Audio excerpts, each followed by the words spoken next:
Hi, it's Cara and today we are filming my top books of 2018. I have a list of 10 books here, 10 books and or series if I've read more than one of them in the year.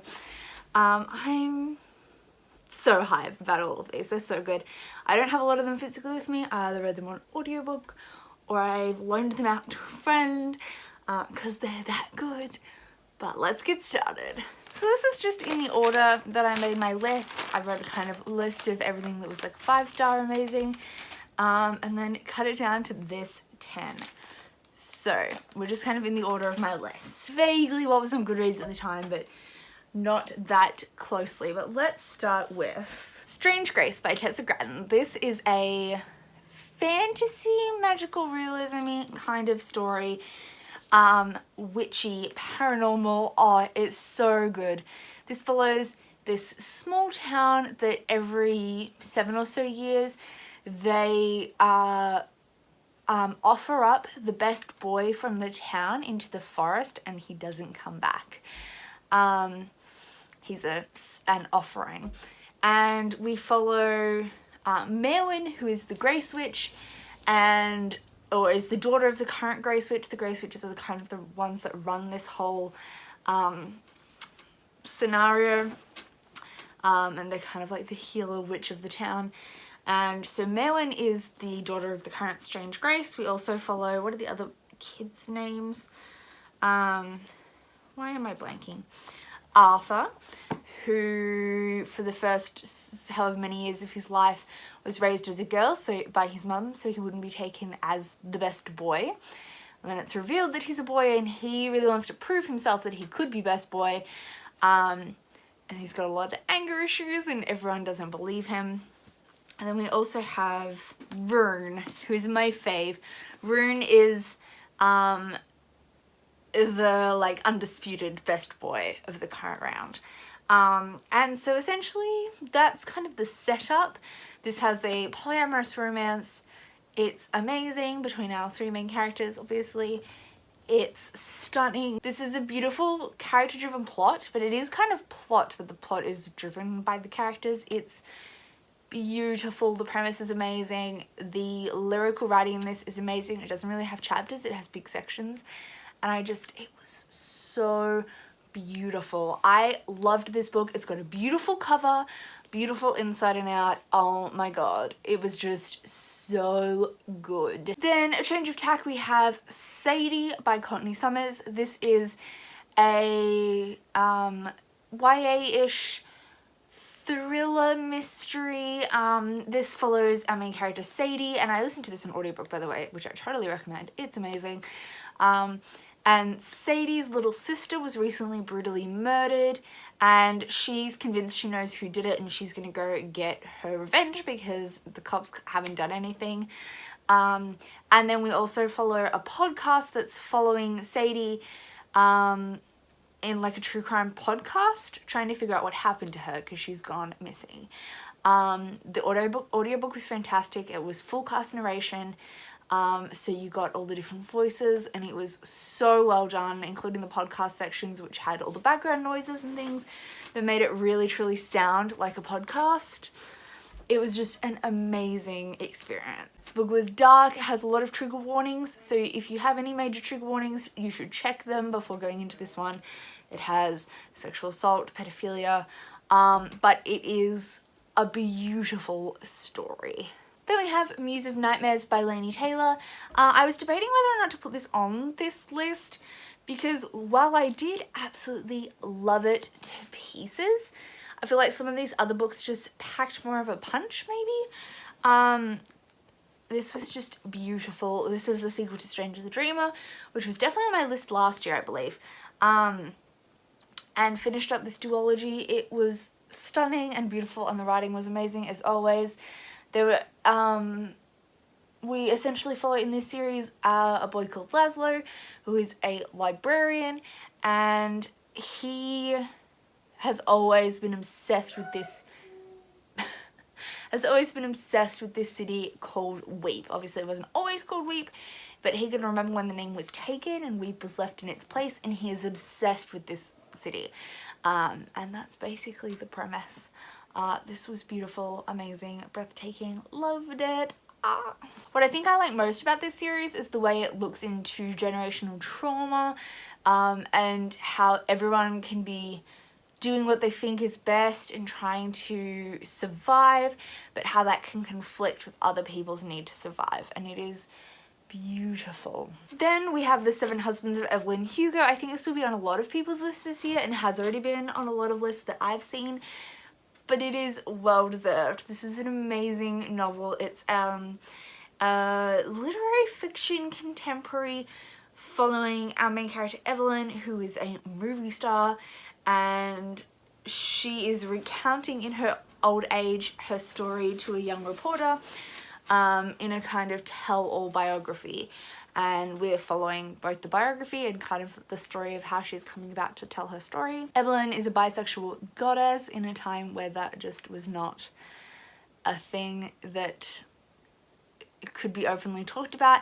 and so this is her talking about all her different relationships and how that all tied into her life and her career, and it's just beautiful. It was amazing.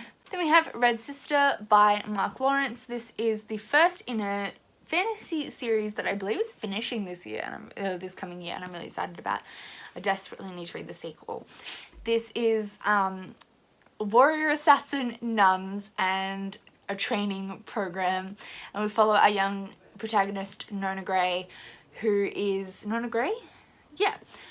who is like 10 and brought into this school, and it's dark, and like this is definitely like a grimdark fantasy, and it is so good. It's amazing. Would totally recommend. Can't wait to read Grey Sister and Holy Sister this coming year. Like, just read it. If you liked Nevernight, this is like Nevernight, but I don't want to say better, but where Nevernight has some YA themes, this is full adult fantasy. Like, Nevernight's definitely an adult fantasy, but it has some kind of like young adult themes. This is like you're following a kid, but this is 100% adult, and it is so good. Then we have Truly Devious by Maureen Johnson. This is the first in a series, again with a sequel coming out next year, and I'm so excited.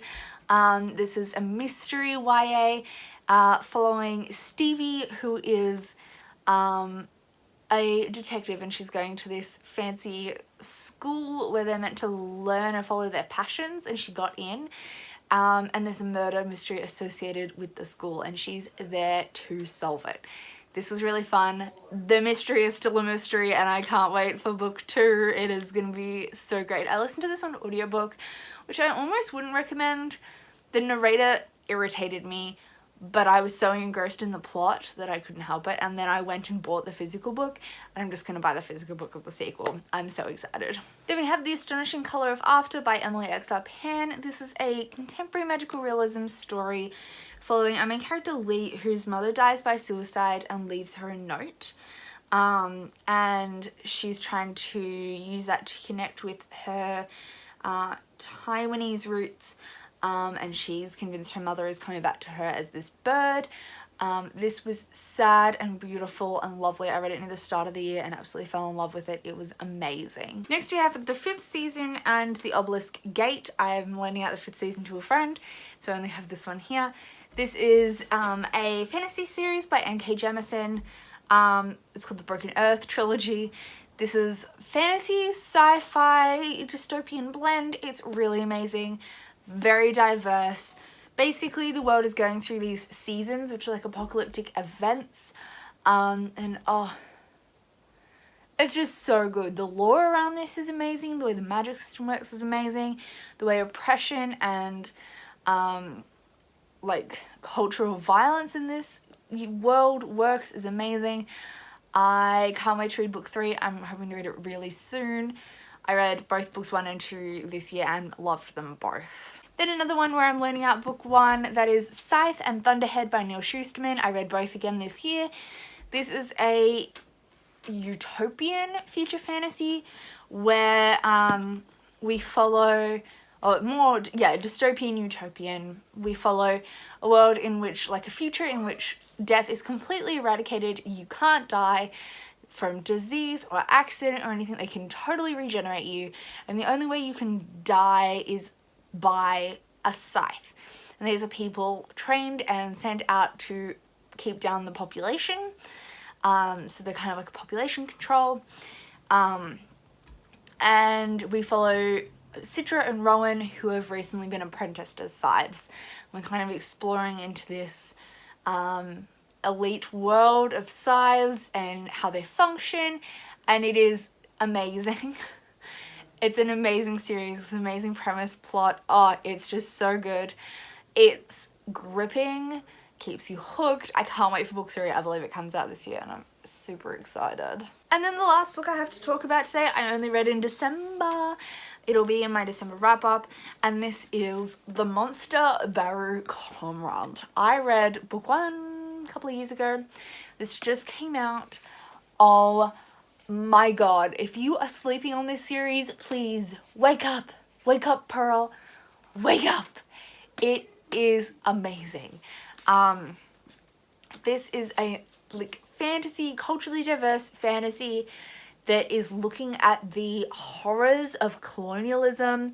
Like, the people here are so oppressed, everyone's oppressed, basically. It's a nightmare. Like, we're exploring the nuance of this complex colonialist style culture and how it's influencing these smaller cultures. And we follow Baru, who is a girl from one of these groups that's been like brutally taken over and infiltrated by this colonial group, this like imperial group, and she wants to infiltrate them from the inside and bring them down. It is amazing. Oh, this series is so good. The first one has some slow points, but this one did not disappoint at all. I can't wait for book 3. It's going to be years in the making, I know, but this was stunning. Oh my gosh, I'm just like dying over this book. It gave me so many feels. I wanted to punch so many people. It was just so good. So those are my top books of the year. Let me know down below what your favourite reads were, and if you've read any of the ones I'm recommending today, please chat about them with me down below. Thank you so much for watching, and I will see you in the new year with some new videos. Thanks for watching. Bye!